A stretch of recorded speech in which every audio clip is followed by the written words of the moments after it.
तो एक mock test. Sir आवाज सर, चली गई। आवाज चली गई सर। सर आज का क्वेश्चन और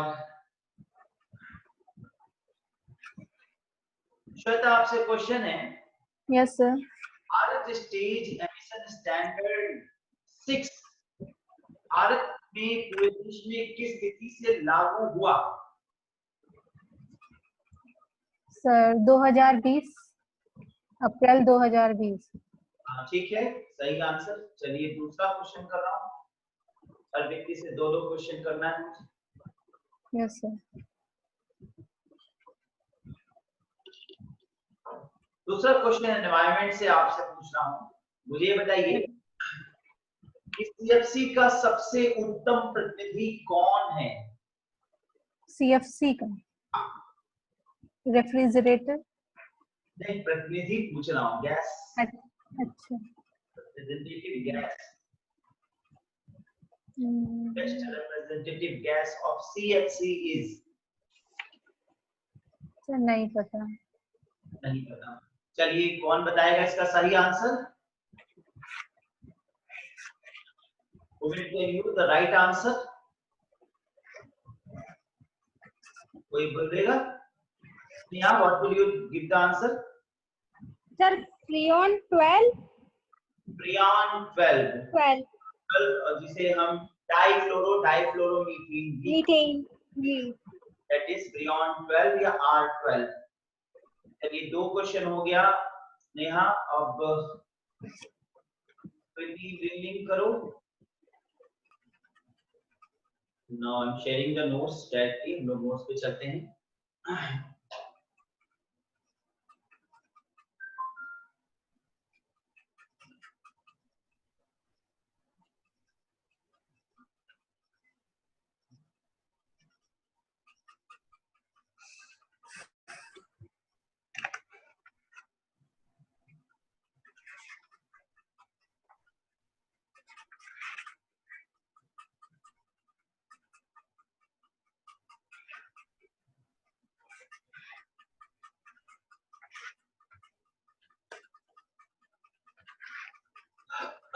आप लोग अपना वीडियो ऑन कर सकते हैं।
तो बोर्ड पे हम डिस्कस करेंगे कि कैसे न्यूक्लियर फिशन होता है, तो न्यूक्लियर फिशन पे चलेंगे।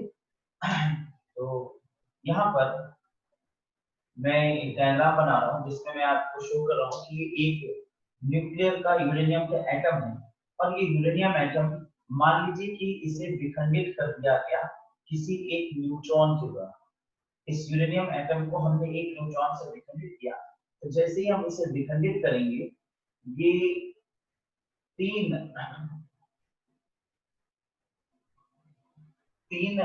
यूरेनियम ये कहिए कि तीन न्यूट्रॉन को निकालेगा, यानी विखंडन के दौरान तीन न्यूट्रॉन से निकलेंगे।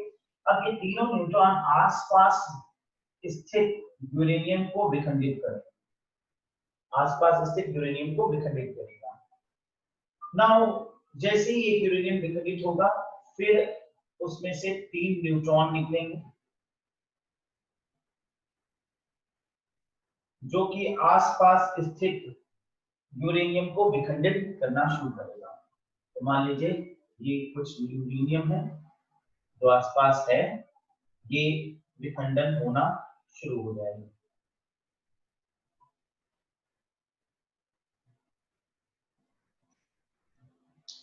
नाउ अगेन जैसे इसका विखंडन होगा, ये अगले चरण में फिर और भी न्यूट्रॉन निकालेगा।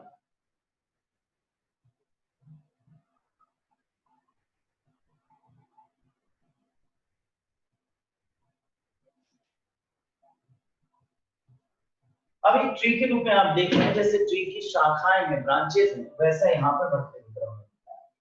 अब जैसे इनका विखंडन होगा, विखंडन पे एनर्जी निकलेगी, तो यहाँ पर ये समझिए कि एक एनर्जी रिलीज होती है। एनर्जी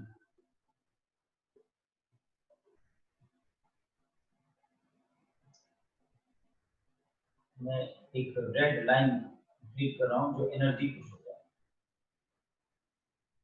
हर चरण में एनर्जी रिलीज हो रही है।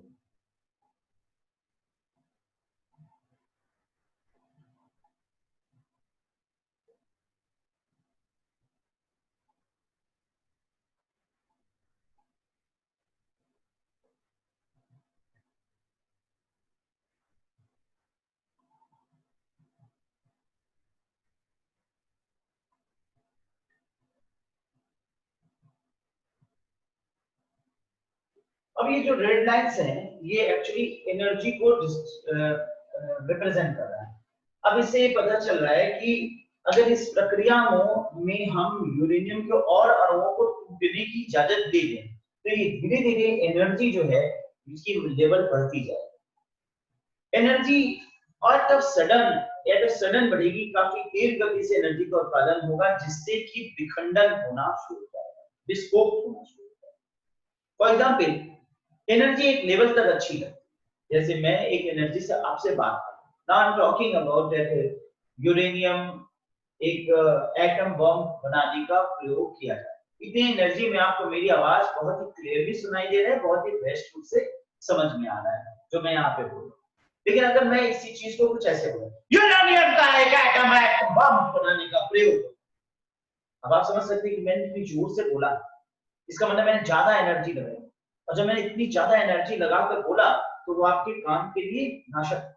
अभी मैं इससे भी ज्यादा जोर से बोलूं तो जाहिर सी बात है इतनी ज्यादा एनर्जी विखंडन है, इतनी ज्यादा एनर्जी विस्फोट के रूप में, और ये आपके लिए बहुत खतरनाक है। तो ठीक इसी प्रकार से एक लेवल में एनर्जी हमारे लिए ठीक है, पर एनर्जी का प्रयोग एक बड़े पैमाने पे एक साथ किया जाना खतरनाक। यही स्थिति कुछ एटम बम में। यूरेनियम के अणुओं को तोड़ा जाता है, यूरेनियम के अणु टूटना शुरू करते हैं, एक न्यूट्रॉन से इसको प्रक्रिया शुरू हो जाती है और यह टूटता है। उसके बाद अगले चरण में ये और भी न्यूट्रॉन रिलीज करते हुए और भी यूरेनियम को जो आसपास में है उसको तोड़ना शुरू करता है। अब अगर यूरेनियम की मात्रा ज्यादा है तो एनर्जी भी बड़े स्तर पे निकलने लगेगी, और ज्यादा एनर्जी रिलीज होगा एक एट अ टाइम होगा, तो वो विस्फोट का रूप धारण करता है। 1 किलो यूरेनियम 20 टन कोयले की एनर्जी पैदा कर सकती है। 20 टन कोयले की एनर्जी अगर कुछ मिनटों में आपके सामने अचानक उत्पन्न होगा तो वो कैसा विनाशकारी कार्य। एटम बम के संबंध में कहा जाता है कि 7 किलो यूरेनियम एटम बॉम्ब उत्पन्न करता है। 7 किलो यूरेनियम एटम बॉम्ब को जन्म देता है। यानी एटम बॉम्ब विनाशक है, विखंडन है, बड़े पैमाने पर नुकसान करता है। अब ये हुआ यूरेनियम का वह स्वरूप जिसके माध्यम से हम एटम बॉम्ब का निर्माण होते हैं। लेकिन क्या सिर्फ यूरेनियम एटम बॉम्ब के लिए प्रयोग किया जाता है? तो यह बात है, यूरेनियम में ऊर्जा है और उस ऊर्जा को हम अगर सेव करने प्रॉपरली तो हम इस ऊर्जा का प्रयोग करके बड़े विकास के कार्य कर सकते हैं। फॉर एग्जाम्पल, एनर्जी हमारे जीवन के लिए बहुत इंपॉर्टेंट है। आज हमारे पास जो इलेक्ट्रिसिटी उत्पादन है, बिजली का उत्पादन है, बिजली है, इसको उत्पादित करने के लिए हमारे पास जो रिसोर्सेज हैं वो कोयले हैं, हमारे पास रिसोर्सेज पानी है, हमारे पास रिसोर्सेज बहुत से अन्य हैं जिससे कि हम बिजली को उत्पादित करते हैं, जिसमें हम टरबाइन को रोटेट। अब टरबाइन को रोटेट करने से एनर्जी पैदा होती है। अगर इस टरबाइन को रोटेट करने के लिए कोई परमानेंट एनर्जी ऐसी उत्पन्न हो, ऐसा रिसोर्सेज हो जो लंबे समय तक एनर्जी दे, और ऐसा संसाधन जो कम संसाधन लगे, यानी कि कोयला बहुत कम लगे या बहुत एनर्जी रिसोर्सेज संसाधन कम प्रयोग करके हम एनर्जी को हमेशा रोटेट करें। अगर हम टरबाइन को न चाहते रहेंगे तो एनर्जी पैदा होती है, लेकिन टरबाइन को अगर हम न चाहेंगे तो जाहिर सी बात है मानव एनर्जी बहुत। इस प्रकार से इस ऊर्जा को ट्रैक कर लिया जाए और इस ऊर्जा को ट्रैक करके एक मात्रा में टरबाइन को नचाने के लिए इसे दिया जाए तो एक यूरेनियम की ऊर्जा काफी लंबे समय तक टरबाइन को रोटेट कर सकती है, जिससे एनर्जी पैदा हो सकती है और बिजली पैदा हो सकती है। तो पावर हाउस बनाया जाए। तो इस प्रकार से यूरेनियम आधारित पावर हाउसेस बनाए गए जिससे बिजली पैदा की जाए। अब बिजली पैदा करने का ये सबसे आसान रास्ता है और इस प्रकार से इसका प्रयोग करके हम बड़े पैमाने पे एनर्जी पैदा कर सकते हैं।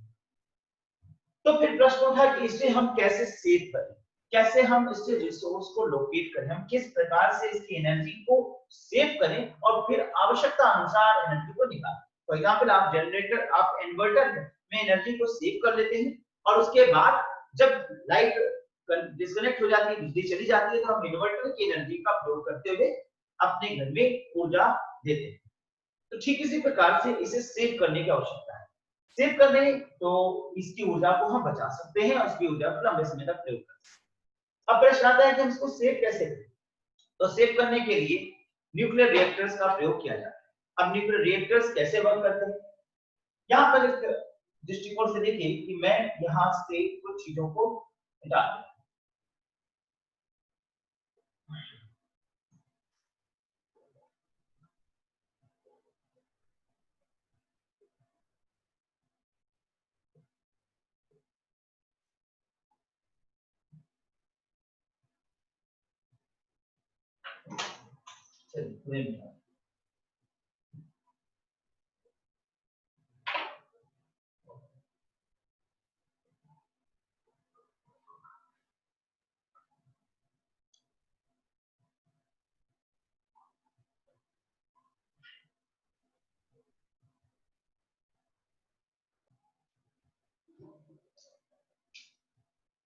मैंने कहा कि यह एक यूरेनियम एटम है और इस एक यूरेनियम एटम पर हमने न्यूट्रॉन का बॉम्बार्डिंग किया। उसके बाद इससे 3 न्यूट्रॉन निकले।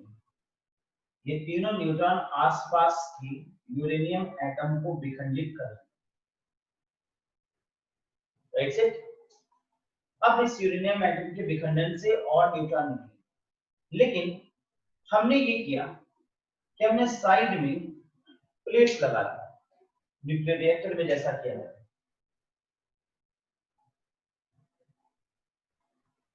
लेड या क्रोमियम के प्लेट्स लगा दी। तो सपोज करिए कि यहां पर प्लेट लगी है,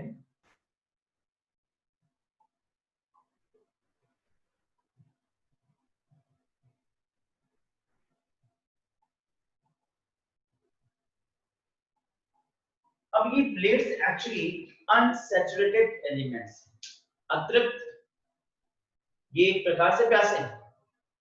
अब जैसे यहां से एनर्जी निकलेगी, न्यूट्रॉन आगे बढ़ेंगे, अगले यूरेनियम तक पहुंचने से पहले ये प्लेट्स उन्हें अवशोषित करते हैं। तो ये प्लेट क्या कार्य करेंगे, इस न्यूट्रॉन को एब्सॉर्ब कर लेंगे। अब यहाँ पे 3 न्यूट्रॉन था, तो 3 न्यूट्रॉन में 2 न्यूट्रॉन इस लेड या क्रोमियम के प्लेट द्वारा एब्सॉर्ब कर दिया। एक न्यूट्रॉन को हमने आगे बढ़ने दिया, ये एक न्यूट्रॉन आगे फिर एक यूरेनियम से टकराएगा, यूरेनियम के अणु से, और तुरंत ही रिलीज करेगा 3 न्यूट्रॉन, और ये तीनों न्यूट्रॉन में 2 न्यूट्रॉन फिर एब्सॉर्ब कर लिए जाएंगे, और उसके बाद अगली प्रक्रिया में फिर यूरेनियम के एक अणु से मुलाकात करेगा। और इस प्रक्रिया में हमने आगे भी रॉड लगा रखी है, जो लेड और क्रोमियम के रॉड हो सकते हैं। जैसे ही ये फिर विखंडन होगा, 3 न्यूट्रॉन निकलेंगे, और आप देख रहे हैं कि जो न्यूट्रॉन्स हैं, ये न्यूट्रॉन समाहित हो जा रहे हैं, एब्सॉर्ब कर लिए जा रहे हैं इस लेड और क्रोमियम के प्लेट के द्वारा। और हमें एनर्जी अब कितनी मिल रही है, 1 पॉइंट एनर्जी हर बार रिलीज हो, और इस छोटी सी एनर्जी को हम सेव कर लेंगे।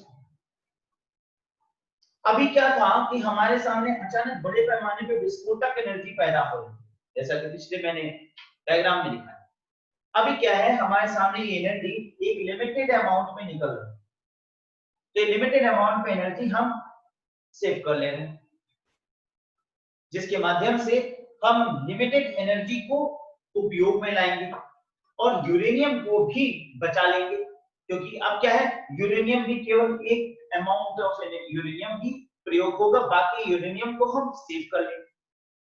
तो इस प्रकार से सजाना, इस प्रकार से चेन रिएक्शन, इस प्रकार से क्या है, एक नियमित कंट्रोल करके हमने एक श्रेणी रिएक्शन किया, इसे कहते हैं कंट्रोल चेन रिएक्शन। ठीक है, यानी हमने कंट्रोल करके, नियंत्रित करके चेन रिएक्शन किया, जिससे यूरेनियम के माध्यम से एनर्जी उत्पादित किया गया, और फिर इस एनर्जी को हम सेव कर लिए, और फिर आवश्यकता अनुसार इस एनर्जी को हम ला अपने प्रयोग में। ये मैंने अभी आपको बताया कि कैसे यूरेनियम के माध्यम से एनर्जी को पैदा किया जाता है। अब प्रश्न करें कि कितनी मात्रा में यूरेनियम विश्व में मौजूद है, किन देशों के पास यूरेनियम कितना है। तो अगर इस दृष्टिकोण से देखें तो विश्व में सबसे ज्यादा यूरेनियम ऑस्ट्रेलिया के पास है। यूरेनियम का जो सर्वाधिक भंडार इस समय विश्व में है, वो ऑस्ट्रेलिया के पास है। क्या स्थिति है, विश्व में संपूर्ण यूरेनियम का 31% ऑस्ट्रेलिया के पास, परंतु यह मात्र 11% ही संवर्धन करता है। कजाकिस्तान के पास लगभग 13% के पास, कजाकिस्तान के पास इसको 14% के पास इसका भंडार है, जो कि मात्र 43% ही इसका संवर्धन, यानी 43%। इसके बाद बात करें तो कनाडा के पास 8% यूरेनियम का भंडार है, जिसमें ये 13% ही संवर्धन करते हैं। अब इस दृष्टिकोण से देखें तो भंडारण के दृष्टिकोण से विश्व का सबसे बड़ा भंडार ऑस्ट्रेलिया के पास, जो लगभग 30 से 31% तक है, लेकिन इसके संवर्धन के दृष्टिकोण से 12 से 13% ही संवर्धन है। दूसरा बड़ा भंडार अगर देखें तो कजाकिस्तान के पास है, जो कि 14% है, लेकिन संवर्धन के दृष्टिकोण से ये सबसे ज्यादा संवर्धन करता है, लगभग 43%। कनाडा 8% और संवर्धन के दृष्टिकोण से 13%।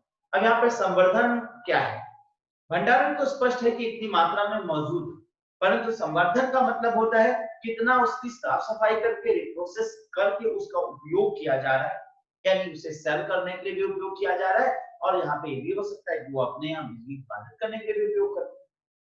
अब इस दृष्टिकोण से देखा जाए तो कजाकिस्तान, कनाडा और ऑस्ट्रेलिया में सबसे ज्यादा संवर्धन करने के दृष्टिकोण से कजाकिस्तान का नाम आता है, जो वर्तमान में यानी टैली के अकॉर्डिंग 2019 के रिकॉर्ड के अनुसार 43% यानी 43% संवर्धन कर रहा है, जिसके अनुसार ये सबसे ज्यादा संवर्धन करने वाले देशों में प्रथम स्थान पर। एग्जामिनेशन में ये प्रश्न पूछा गया कि विश्व में यूरेनियम का सर्वाधिक प्रोसेसिंग एनरिचमेंट संवर्धन कौन सा देश करता है? तो इस संबंध में मैक्सिमम स्टूडेंट्स ने उत्तर दे दिया था ऑस्ट्रेलिया, जो कि गलत है। ऑस्ट्रेलिया के पास सबसे बड़ा भंडार है, लेकिन वो इसका बहुत कम मात्रा में प्रयोग करता है, इसे सेल करता है। क्यों? क्योंकि वह समझता है कि इसका दुष्परिणाम, इसका दुरुपयोग ना हो।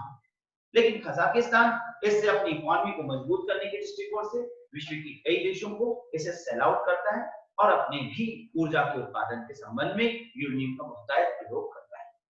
इस प्रकार से अगर संवर्धन के दृष्टिकोण से देखें तो नंबर 1 है कजाकिस्तान, नंबर 2 है कनाडा और नंबर 3 है ऑस्ट्रेलिया। लेकिन भंडारण के दृष्टिकोण से देखें तो नंबर 1 है ऑस्ट्रेलिया, नंबर 2 है कजाकिस्तान और नंबर 3 है कनाडा। वहीं अगर हम भारत की बात करें तो भारत के पास जो मात्रा है, मात्रा भंडार, वो विश्व के यूरेनियम का लगभग मात्र 1.5%, यानी आप समझ सकते हैं 1.5%। संवर्धन के दृष्टिकोण से भारत 0.57% ही संवर्धन करता है। वहीं हम पाकिस्तान की बात करें, जिसने अपने रिकॉर्ड के अनुसार यह स्पष्ट किया है कि वह उसके पास भंडारण के दृष्टिकोण से 1.6% है और वह इसका संवर्धन मात्र 0.08% ही करता है। अब मैंने आपको यूरेनियम के संदर्भ में यहाँ पे कई एक इंपॉर्टेंट फैक्ट्स बताए।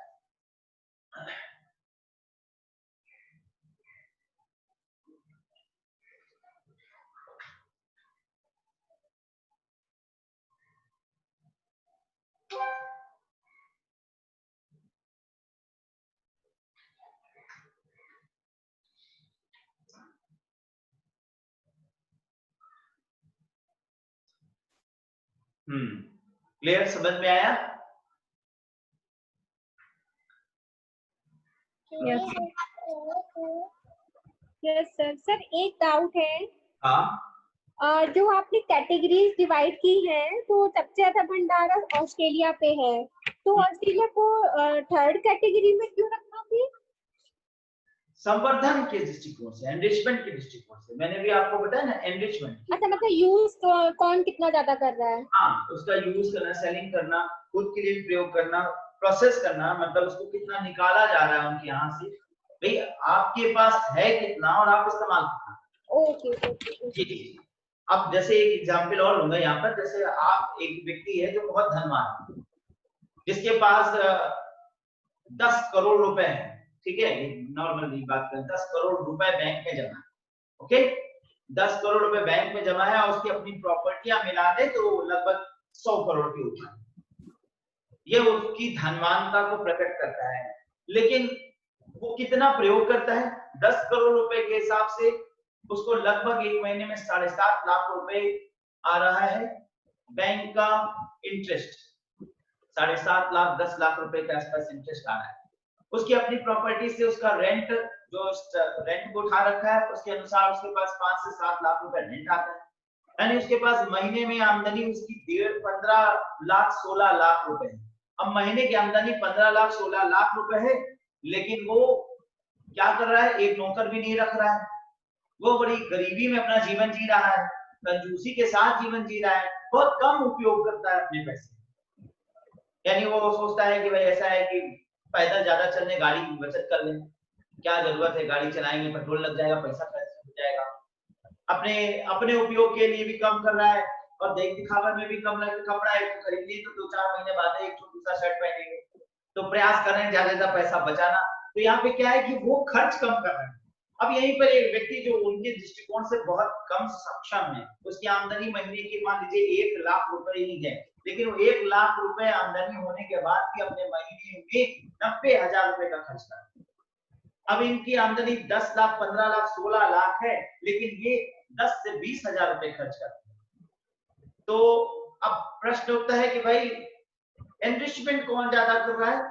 एनरिचमेंट के दृष्टिकोण से बी व्यक्ति, जो बी पोर्शन है वो ज्यादा कर रहा है, और धनवानता के भंडारण के दृष्टिकोण से देखें तो ए के पास ज्यादा भंडारण।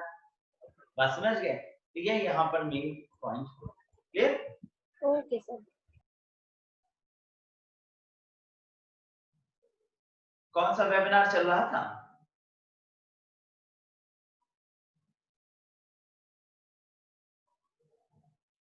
अनम्यूट कर लो, म्यूट हो गया है तुमसे।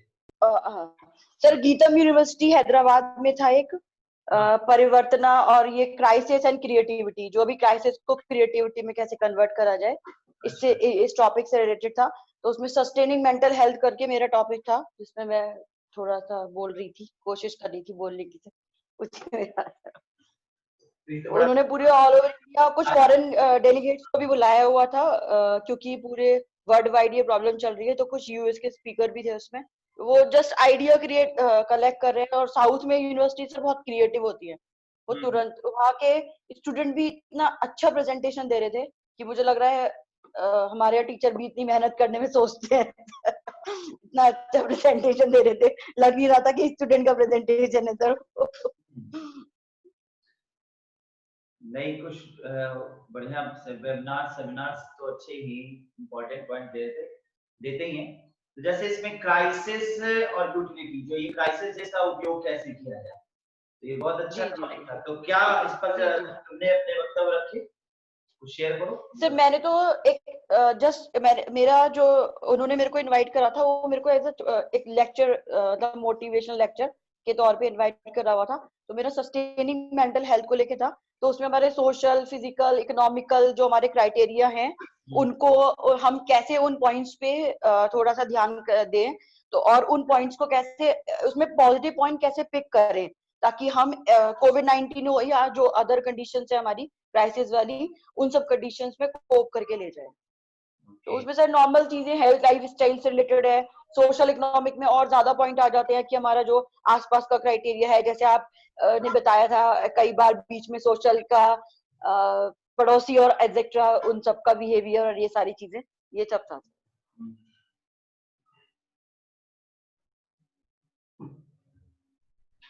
बढ़िया।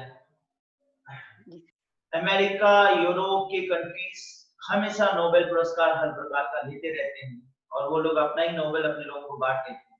इससे पता चलता है कि हाँ, बहुत वैज्ञानिक हैं, बड़ा विज्ञान की खोज कर रहे हैं, बहुत मेडिसिन में उनको आता है, बहुत दवाइयां आती हैं, बहुत ज्यादा अध्ययन कर लिया उन्होंने, छोटी सी खोज करके उसका नोबेल बांट देते हैं आपस में। भारतीयों को तो हम मान लें बहुत पीछे हैं मामले में, लेकिन अमेरिका और यूरोप और रशिया जैसे देशों को बहुत आगे माना जाता है, लेकिन वो भी आज इस दवा को पूरी तरीके से ठोक बजाकर नहीं ला पा रहे हैं। वो भी ये नहीं कह सक रहे हैं कि हम दवा ला रहे हैं। यानी आप सोच लीजिए कि साल 1.5 साल होते चल रहा है वो दवा की खोज में लगे, और अभी तक ना ही दवा और ना ही वैक्सीन प्रॉपर्ली ला पाए हैं। तो हम कैसे माने कि बहुत ज्यादा वो योग्य हैं, बहुत ज्यादा अच्छा वर्क करते हैं, मेडिसिन साइंस में बहुत आगे। भारत की बात करें तो यहाँ एक बात तो स्पष्ट हो जाता है कि भारत में भी रिसर्च के पीछे ज्यादा कार्य नहीं होता। भारत में सीरियसली रिसर्च में ज्यादा वर्क नहीं करते। हम देखते हैं कि जो बच्चे जनरली रिसर्च कर रहे होते हैं, उनका उद्देश्य दो होता है, एक तो स्कॉलरशिप मिल जाए और दूसरा वो अपने सिविल या अन्य पढ़ाइयों में लग जाए। आज अधिकतर बच्चे जो जेआरएफ को मोटिव रखते हैं, वो एक ही रखते हैं कि जेआरएफ मिल जाए, जिससे कि वो अपने सिविल या अन्य पढ़ाइयों में लग जाए, बस। हाँ, रिसर्च का कोई उद्देश्य नहीं। पीएचडी करने वाले हमारे बहुत से फॉलोअर्स थे, बीएचयू में हमने रिसर्च किया, लगभग 5 साल के ऊपर ये मेरा पीरियड बीता बीएचयू में रहने का। तो मैंने देखा कि वहां पर मैक्सिमम लोग इस प्रकार के थे जिनका उद्देश्य सिर्फ एक था कि यहाँ रूम मिल गया है फ्री का, रहने को मिल गया है, खाना पीना एकदम मेस का फ्री है एक प्रकार से, और सबके साथ साथ पैसा भी मिल रहा है।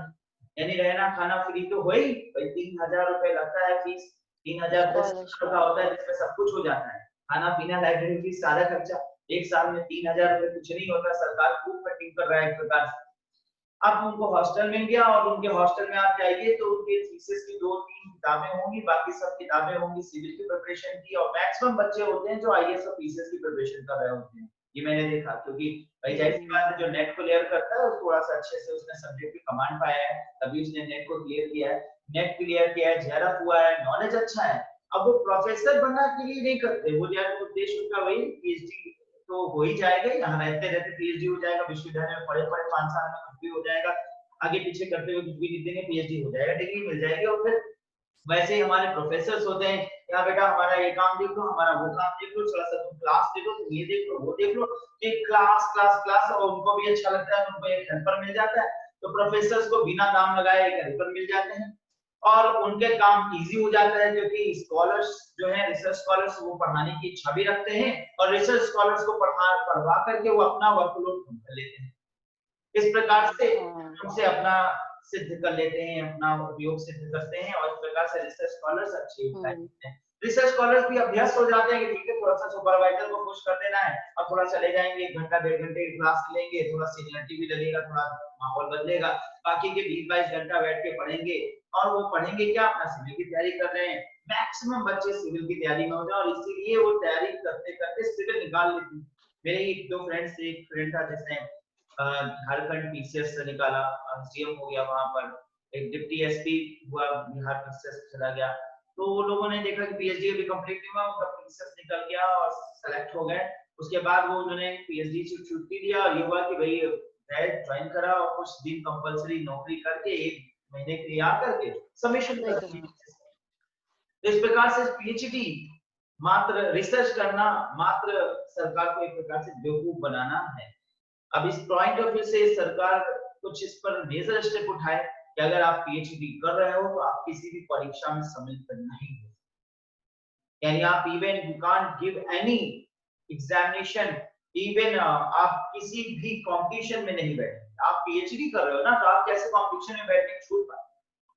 आप कैसे जाएंगे? आप जब दे ही नहीं पाएंगे परीक्षाएं तो कोई प्रश्न नहीं उठता। चोरी से करेंगे तो वो परीक्षा, तो उस परीक्षा में भी हो कि आप कंपटीशन में तभी बैठेंगे जब आप कोई रेगुलर कोर्स नहीं कर रहे, इवन पीएचडी नहीं कर रहे। इसलिए क्योंकि रिसर्च का मतलब समझना है ना, तो वो बंदा फिर पीएचडी या तो जल्दी कर लेगा या तो करेगा नहीं। फिर उसका उद्देश्य एक ही रहेगा ना कि पीएचडी करना है, तो 3 साल लग के फिर चाहे वो मेडिकल साइंस से पीएचडी कर रहा हो, चाहे 8 20 पे कर रहा हो, फिर वो अपने वर्क पे फोकस होकर काम करेगा और 3 साल के अंदर फिनिश करके फिर चाहे वो प्रोफेसर बने, फिर चाहे पीएचडी को असिस्टेंट आईएएस ऑफिसर के कुछ स्टेप्स उठाना चाहिए। खैर यहाँ पर हम कहते हैं पर सुनता हमारा उतना कोई नहीं है।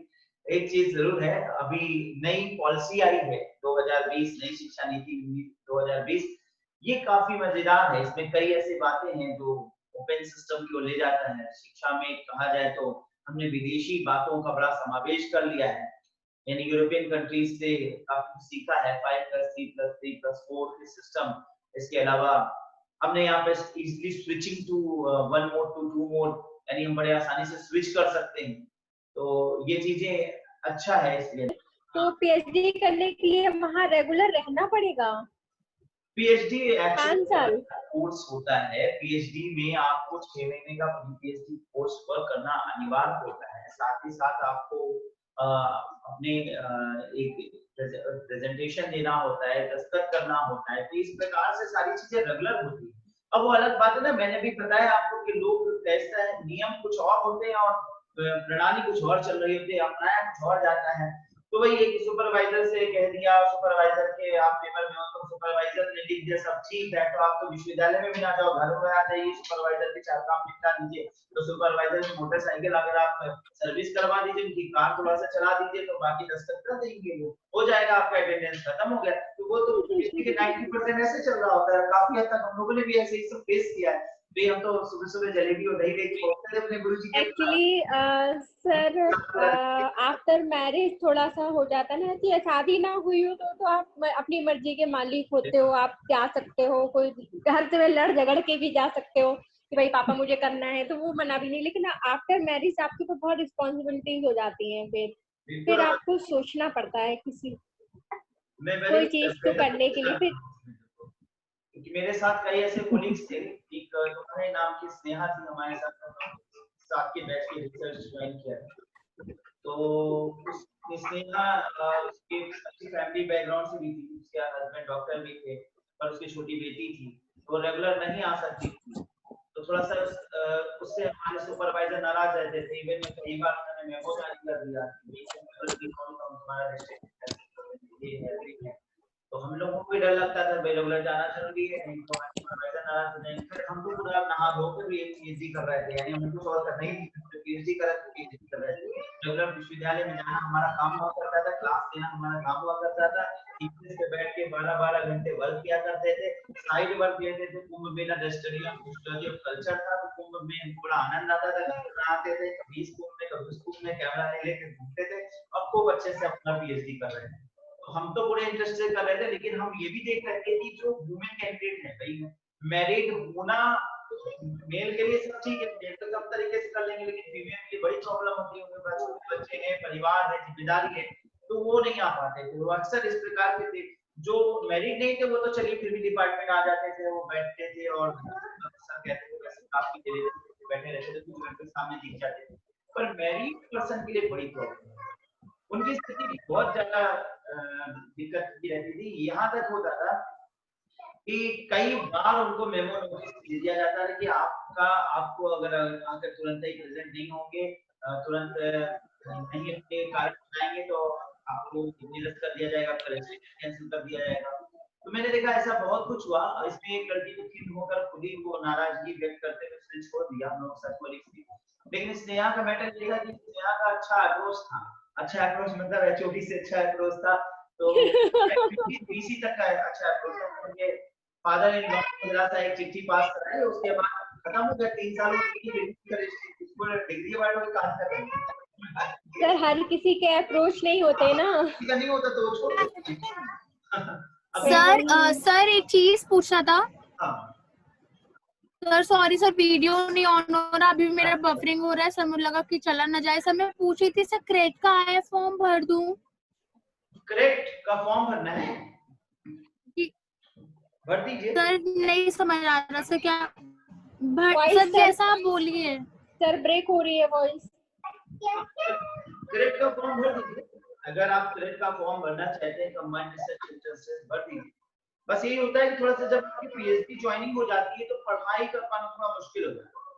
अभी मैंने बताया ना पीएचडी में कितना वर्कलोड। सर एक चीज ये पूछना था सर, कल सिलेबस देख रही थी तो सर आपके हिसाब से किस किस सेक्शन पे सर मुझे मतलब पढ़ना चाहिए अगर मैं भरूं तो? क्योंकि सर मुझे बहुत डिफरेंस नहीं लगा सर, आप जो रिसर्च वाला पोर्शन पढ़ाए हैं सर वो सारा चीज तो सेम है, बाकी सर यहाँ के अनुसार सर काफी चीजें डिफरेंट है। सर मैंने बीएचयू का भी देखा था, उसका सर आप बताए नहीं थे सर एक स्टेज बढ़ा दिया है यहाँ वालों ने, तो सर उसमें डिफरेंस लगा मुझे। ये क्रेट का जो सिलेबस है वो अलग नहीं है, जो मैं आपको बताता हूँ। जी सर। आवाज जहाँ से आती है वहां पर अपना आप म्यूट कर लीजिए, वीडियो ऑन रखिए और म्यूट रखिए, तो जिसको जब प्रश्न करना हो तो वो तब अनम्यूट कर ले, ठीक है। मैं चर्चा कर रहा था, देखिए मैंने देखा कि पीएचडी का जो सिलेबस है, क्रेट का सिलेबस लगभग वही सिलेबस है जो कि आपका नेट का होता है, और जो मैं आपको पढ़ा रहा हूँ सारी चीजें आपके काम आता है। तो ये सारी आप परीक्षाओं में बैठ सकते हैं, दे सकते हैं। बस ये थोड़ा सा रहता है कि पीएचडी में एडमिशन हो जाने के बाद बड़ी दौड़ शुरू हो जाती है और फिर आप इतना रिलैक्स करके जितना आज बैठकर पढ़ रहे हैं वो नहीं हो पाता। तो जेआरएफ कई बार तो ऐसा हुआ, हमारे कई ऐसे कॉलेज थे जिनका एडमिशन पीएचडी में था, वो 5 साल नहीं 7 साल बीत गया, पीडीएफ भी हो गए लेकिन नेट नहीं निकाल पाए। बड़ी दिक्कत हो जाती है, आपको समय नहीं मिलता है उस तरह से डेप्थ में पढ़ने का, इसलिए थोड़ा सा मुश्किल जरूर हो जाता है। लेकिन मैं आपको सलाह दूंगा कि आपके पास जो ये समय आया है ये बहुत अच्छा समय आया है। ये अगले 4 से 5 महीना 6 महीना का ऐसा समय है कि आपको हर हाल में समय मिल रहा है अपने रिसर्च की तैयारी, अपने नेट की तैयारी, तो इस समय को बहुत अच्छे से कंज्यूम करिए, यूटिलाइज कीजिए, ठीक है। तो ये मेरा अभी मैं चर्चा कर रहा था अभी। तो सर मतलब कि सिर्फ एक सर सॉरी सर मैं कह रही हूँ सिर्फ एक टारगेट सर कि असिस्टेंट प्रोफेसर, सर उसके बाद फिर बाद सोचे आगे। बिल्कुल एक सादे सब जाए और पहला टारगेट आपका असिस्टेंट प्रोफेसर नेट क्वालिफाई करना होना चाहिए, क्योंकि एक बार नेट और जेआरएफ क्लियर हो जाता है तो फिर असिस्टेंट प्रोफेसर के लिए आप अप्लाई कर सकोगे। और दूसरी चीज ये है कि पीएचडी एंट्रेंस के लिए भी आप जाते हो तो नेट होते हो तो उसका एक प्रभाव बनता है। मोर देन दैट पीएचडी करने में बाधा नहीं रहती कि आप नेट नहीं हो तो आपको नेट के लिए हर बार बैठते रहना पड़ता है, एग्जाम देने जाना पड़ता रहता है, तो ये सारी चीजें नहीं होती। तो थोड़ा सा बेस्ट है कि आप पीएचडी से पहले नेट क्लियर कर ले तो बहुत अच्छी चीज है। और नेट क्लियर करने के बाद बहुत अच्छा है। खैर जो बात चल रही थी मैरिड वाले, तो मैं इस पर एक बताना चाहूंगा। मेरी एक स्टूडेंट है मीरा, तो उन्होंने जो है नेट क्लियर किया, हमसे पढ़ करके पढ़ाई अच्छे से हुआ, नेट हो गया उसका। नेट होने के बाद बीएचयू में पीएचडी का रैंक निकाल दिया और उसके बाद एंट्रेंस के लिए गई, एंट्रेंस भी हो गया, इंटरव्यू भी क्लियर हो गया। उसके सुपरवाइजर से उसकी मीटिंग हुई, तो सुपरवाइजर ने कहा भाई ऐसा है कि तुम्हें यहाँ आना पड़ेगा। तो उसने कहा कि सर हम तो रेगुलर नहीं आ पाएंगे क्योंकि हमारे 2 बच्चे हैं, 10-12 साल के बच्चे हैं और हम इलाहाबाद में रहते हैं, तो हम रेगुलर नहीं आ पाएंगे। तो उन्होंने कहा रेगुलर नहीं आ सकते तो छोड़ दो, फिर हम तुम्हें नहीं करा सकते पीएचडी।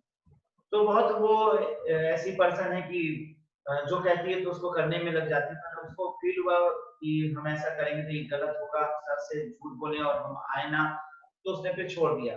तो पीएचडी छोड़ दिया। फिर उसके बाद मेरे से बातचीत में मैंने कहा कि बेटा आपने क्यों छोड़ दिया, आपको करते रहना चाहिए था। उसने कहा हाँ सर मुझसे गलती होगी, मुझे नहीं पता था कि कोरोना लगने वाला है। 6 महीना तो ऐसे ही बीत जाता, रजिस्ट्रेशन 6 महीने बाद सब वैलिड हो जाता और 6 महीने बाद हम परीक्षा दे देते।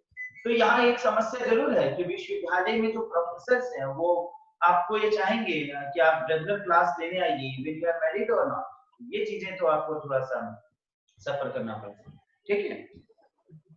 तो चलिए आगे बात कर रहे थे, go to the discussion, class discussion पे चलते हैं, ठीक है। हाँ बेटा फिर से पूछे, क्या पूछे? जो प्राइवेट यूनिवर्सिटी है इनके भी पीएचडी के फॉर्म आते, जैसे अभी नोएडा में अमिटी यूनिवर्सिटी का आया हुआ था, तो ये वैल्यू होती है इनकी, वैल्यूबल है? हाँ हाँ क्यों नहीं वैल्यू। देखिए प्राइवेट यूनिवर्सिटी भी यूजीसी एक्ट के तहत वर्क करता है, प्राइवेट यूनिवर्सिटीज के भी उनका ये है कि वो आपको फंड उल्टा आपसे फीस लंबी देंगे, आपको कोई बेनिफिट नहीं मिलेगा। ये सारी चीजें लगभग लाख रुपए के आसपास उनकी फीस होती है साल भर, वो पूरी पढ़ाई हो जाती है, 3 साल मिनिमम। नहीं इनका सर है कि ये भी एंट्रेंस करवाते हैं अपने स्तर पे, ये एंट्रेंस लेते हैं और उसमें स्कॉलरशिप का इनका है कुछ। मैं पढ़ रही थी उसका, एक दिन आया था मेल में मेरी। अच्छी यूनिवर्सिटीज हैं तो उनका जरूर है। जैसे आप आईबीएम वगैरह, आईएससी बैंगलोर तो जो स्कॉलरशिप देता है वो JRF पे भी नहीं मिलता। 76,000 75,000 ये स्कॉलरशिप देते हैं वो अपने यहाँ के। समझ सकते हैं कि ये लगभग जस्ट डबल के ऊपर हो जाता है नॉर्मल JRF से, तो कुछ अच्छा देते हैं, उनका अपना एक सिस्टम है, तो वो भी ठीक है। देखिए अच्छा अब तो एक और सिस्टम होने वाला है जो कि नई शिक्षा नीति 2020, मैं जल्दी इस पर एक वीडियो बनाऊंगा आप लोगों के लिए, मैं भी उसको पूरी तरह से स्टडी कर रहा हूँ। नई शिक्षा नीति 2020 की सबसे अच्छी बात लगी कि इंटरनेशनल यूनिवर्सिटीज को भारत में अब आने का रास्ता साफ कर दिया है। अंतरराष्ट्रीय विश्वविद्यालय अब भारत में खोले जाएंगे। इसका मतलब ये नहीं कि पहले उनके लिए रास्ता नहीं था, पहले था, लेकिन उन विश्वविद्यालयों को जो भारत में आना चाहते हैं वो मोटी रकम लगभग 50 करोड़ रुपए डिपॉजिट करें। ये बड़ा मुश्किल था, इसलिए कोई भी इंटरनेशनल यूनिवर्सिटी भारत नहीं आई। लेकिन अब ये है कि ये रोड़ा हटा दिया है, अंतरराष्ट्रीय विश्वविद्यालय भारत में आ सकते हैं। इससे एक फायदा होगा कि अंतरराष्ट्रीय स्तर का अध्ययन अध्यापन होगा, और ये विश्वविद्यालय भारत में आएंगे तो ये सिर्फ भारत की यूजीसी के मानदंडों के अनुरूप ही ना पढ़ा करके वैश्विक मानदंडों के अनुरूप पढ़ाएंगे, तो इनके सिलेबस वैश्विक लेवल का सिलेबस होगा। तो एक बंदा अगर अंतरराष्ट्रीय विश्वविद्यालय से पढ़कर निकलता है तो वो विश्व के विभिन्न विश्वविद्यालयों में जाकर के कार्य कर सकने की सक्षम हो सकता है। तो यहाँ पे ग्लोबलाइजेशन जैसे फैक्टर के दृष्टिकोण से सोचा जाए तो बहुत अच्छा और बहुत ही सराहनीय स्टेप उठाया गया। मैं सरकार के इस कदम से बहुत खुश हूँ कि उन्होंने अंतरराष्ट्रीय विश्वविद्यालयों को भारत में आने का न्योता दिया और अंतरराष्ट्रीय विश्वविद्यालय भारत में आना, ठीक है। तो ये एक अच्छा स्टेप है, ठीक है। और कुछ पूछना है किसी को?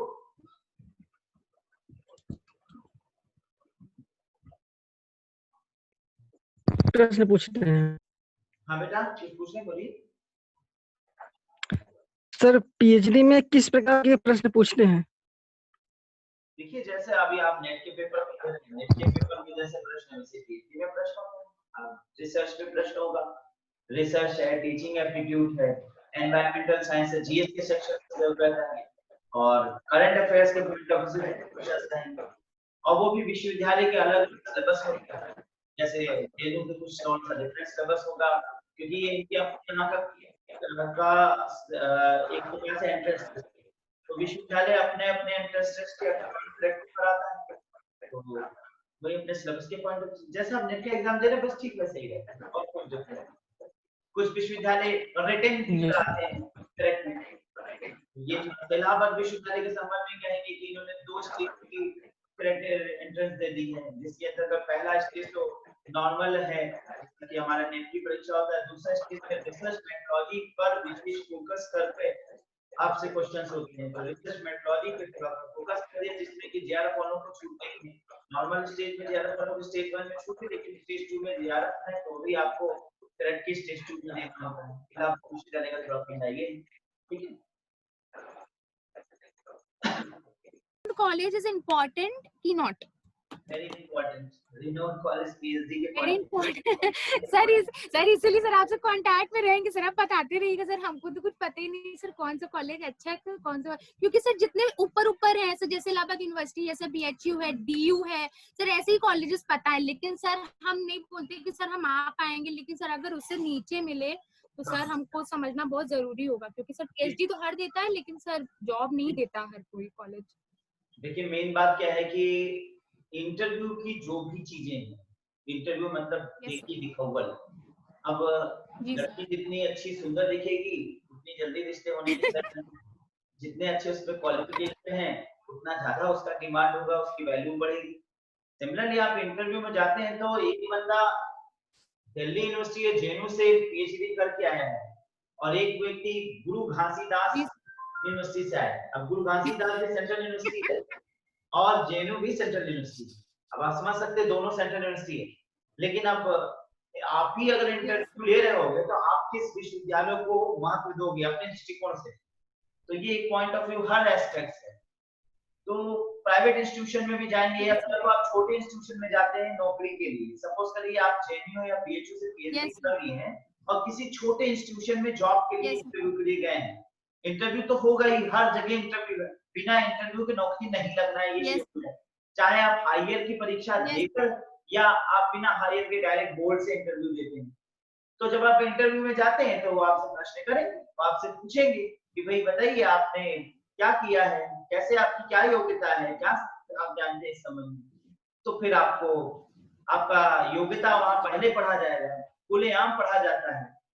यानी आप समझ लीजिए कि आप 12-13 लोगों के बोर्ड में बैठेंगे, वहां पे 3 आदमी तो पैनल के होते हैं जो आपसे क्वेश्चन कर सकते हैं, बाकी एक कॉलेज का प्रिंसिपल होता है, कॉलेज का मैनेजमेंट होता है, इसके अलावा भी कॉलेज के 4-6 लोग और बैठे रहते हैं जो कि इंटरव्यू का एक बोर्ड बनाता है।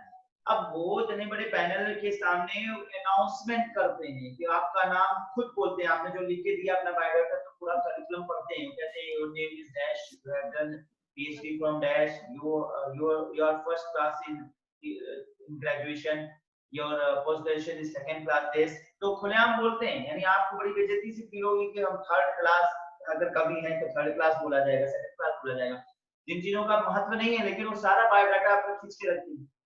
तो पीएचडी आपने अगर एक बढ़िया जगह से किया, रेनाउंस जगह से किया, तो उसकी वैल्यू ज्यादा होगी, उसको ज्यादा अप्रेजल मिलेगा, ठीक है। तो पीएचडी इंपॉर्टेंट है, अच्छी जगह से।